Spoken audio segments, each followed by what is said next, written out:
Second sir, जो शख्स कह रहा है कि मैं तो हिंदुस्तान का रहने वाला हूं, आप उसको कहना चाहते हो नहीं नहीं तुम हिंदुस्तान के रहने वाले नहीं हो, तुम कहो तुम तो बांग्लादेश से आए थे और क्यों परसिक्यूट हो रहे थे, इसलिए हम आपको सिटीजनशिप देंगे। ये किस किस्म का कानून है? आप क्या कर रहे हो संविधान के साथ? आप धज्जियां उड़ा रहे हो संविधान से। आपका मकसद क्या है? आपका मकसद तो हमें मालूम है, 2014 से हमें मालूम है आपका मकसद क्या रहा है। कभी घर वापसी, कभी लव जिहाद, कभी ट्रिपल तलाक, कभी सीएबी, कभी एनआरसी, फिर दोबारा एनआरसी, मतलब के फिर 370। आपका लक्ष्य हमें मालूम है, आपका लक्ष्य मालूम है, आपका नजरिया भी मालूम है। आप नाम से, किसी के नाम से पता करना चाहते हो इस देश में वो रहेगा या नहीं रहेगा। आपने एक बड़ी आपत्तिजनक बात की शुरुआत में, आपने कहा कि वो जो मुसलमान यहाँ हैं उनको डर करने की जरूरत नहीं। किस मुसलमान के आपसे डर है? हिंदुस्तान का कोई मुसलमान आपसे डरता नहीं है।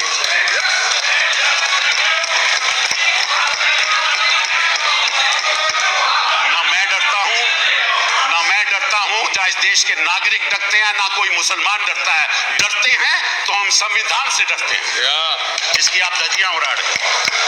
ये कह रहे थे कपिल सिब्बल साहब कि आपसे कोई नहीं डरता मुसलमान। मैं तो नहीं चाहता डरे, आपके ही लोग कहते हैं डर है डर है डर है। मैं कभी नहीं कहता कि डरो, डरना भी नहीं चाहिए।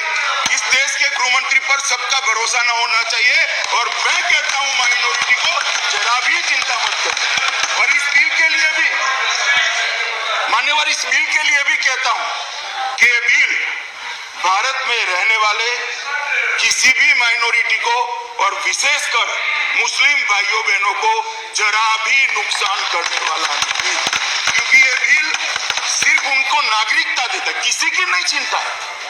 किसी की नागरिकता छीनने का सवाल ही नहीं है इस बिल से। इसके कोई प्रोविजन में से निकालकर मुझे बता दे जरा।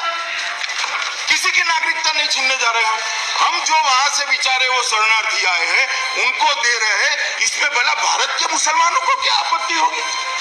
क्यों भेद खड़ा कर रहे हो? भारत के मुसलमानों को भारत ने सम्मान दिया है।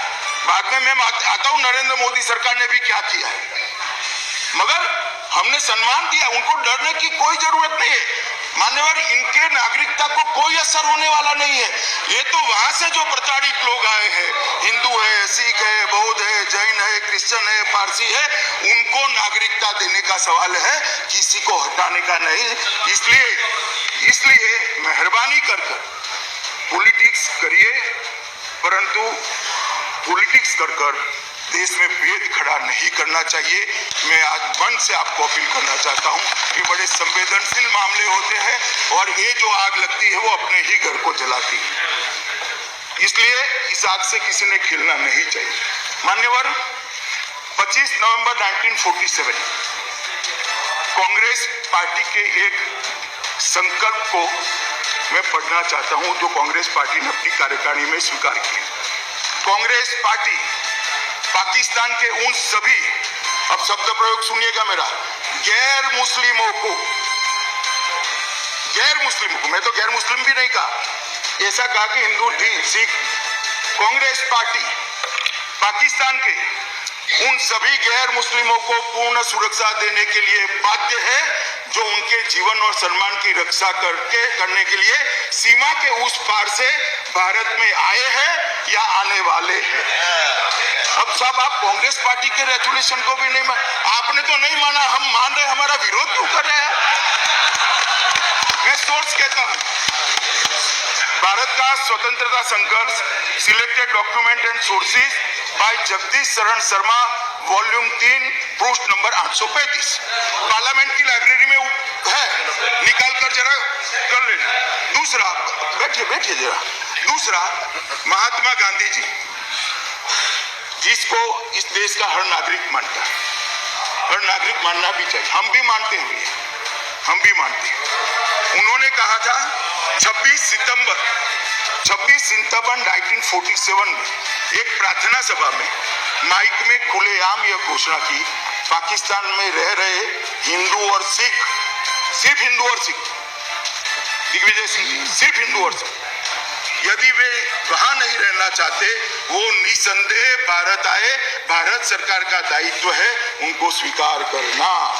इस मामले में न सिर्फ स्वीकार करना, उनको रोजगार देना, मताधिकार देना, उनके जीवन को सुखकर बनाना, ये भारत सरकार का प्रथम कर्तव्य है। ये महात्मा गांधी ने कहा और इन्होंने सिर्फ हिंदू और सिख कहा। सिर्फ आपको जो वो मुस्लिम चिपक गया इसलिए कह रहा हूं, ये बाद में चिपका है, जरा पहले नहीं था ऐसा। पहले समस्याओं को धर्म के आधार पर नहीं, मुसलमान की भी समस्या है तो उसका समाधान निकालेंगे भाई, मगर आज समस्या हिंदू, बौद्ध, सिख, जैन, पारसी और ईसाई के लिए है तो उसका समाधान निकाल रहे हैं, इसमें आपत्ति कैसे हो सकती है?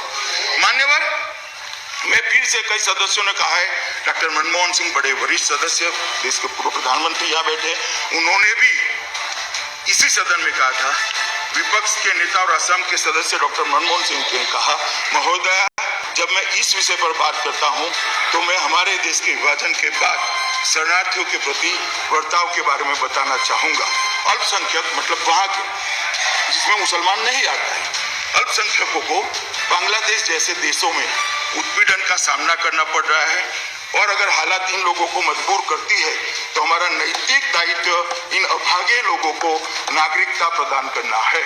जो डॉक्टर साहब ने कहा हम कर रहे हैं, अगर कांग्रेस विरोध कर रही है। मान्यवर, ये जो बेंचेस चेंज होती है और अप्रोच बदलता है, मैं नहीं मानता। अभी बड़े बड़े आवाज से हमारे सम्मानीय सदस्य डेरेक ओब्रायन जी कहते थे, ममता बनर्जी ने लोकसभा में 4/8/2005 को कहा, बंगाल में घुसपैठ अब आपदा बन गई, आप मतदाता सूची में बांग्लादेशियों के साथ साथ भारतीय नाम देख सकते हैं। मेरे पास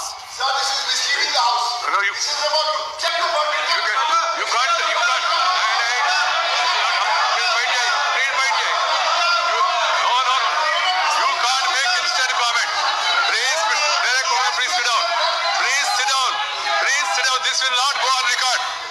This will not go on record. You will have an. If it is wrong, you can move a motion. बहुत गंभीर मामला है। मैं जानना wrong, you can move a motion. कि सदन में इसकी चर्चा कब होगी? अब don't go and encourage other members. नहीं कर रहे हो। You are asking members to violate the rules. Please don't do it. I am not hearing you.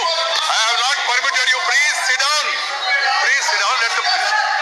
This will not go on record. Please बैठ जाइए.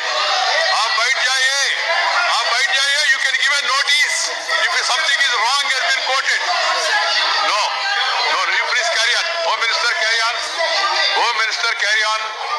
Is the minister eating? If he is eating, you tell me ना. Please carry on. मैं इतना ही कहना चाहता हूं कि नेहरू लियाकत अली का जो एग्रीमेंट था, माननीय सभापति महोदय,